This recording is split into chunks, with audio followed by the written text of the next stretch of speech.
We use the internet literally every single day, right? But have you ever really stopped to think about how it works? Like, what's actually going on under the hood? Well, in this explainer, we're going to pull back the curtain on one of the most complex yet common processes in our modern world.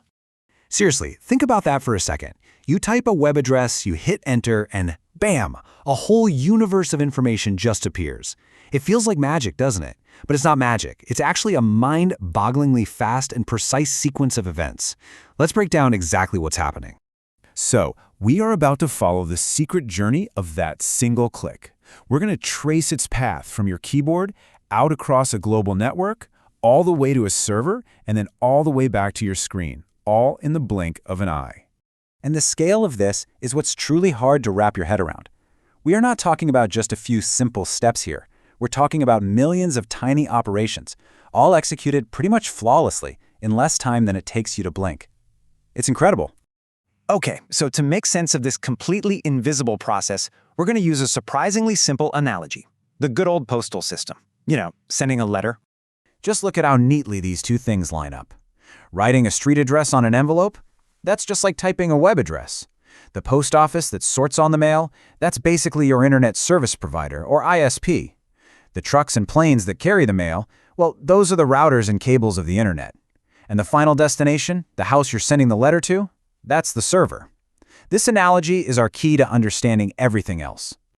So, just like sending a letter, the very first thing we have to do on this digital journey is figure out exactly where we're going. We have got to find the correct digital address for our request. It all starts right here, with an address that we humans can easily read and remember. We use names like example.com because, well, they make sense to us. But computers, they don't really speak in names, they speak in numbers. And this is where the DNS comes in. The domain name system is basically the great translator of the internet. You can think of it as a massive global phone book. Its one job, its only job, is to look up that name you typed and find the correct number that goes with it. And that number is called an IP address. Every single device connected to the internet, from a huge web server to the phone you're holding right now, has its own unique IP address. It's the digital version of a street address for a house. It's how things find each other online. And that's the translation in action. Your browser sends out the name, the DNS looks it up, and it sends back the IP address. So now our request has its coordinates. It knows its destination. It's ready for the journey. All right, we've got the address locked in. Now we get to the really action-packed part of the story. How does your request physically travel from your computer to a server that could be thousands of miles away? Now here's a really key detail. Your request doesn't travel in one big piece. Instead, it gets broken down into these tiny, manageable chunks called data packets.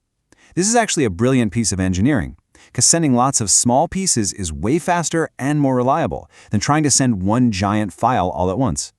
So each of these little packets, then, zips across this unbelievably complex web of physical hardware. They get passed from router to router, which act like traffic cops, pointing them along the fastest routes.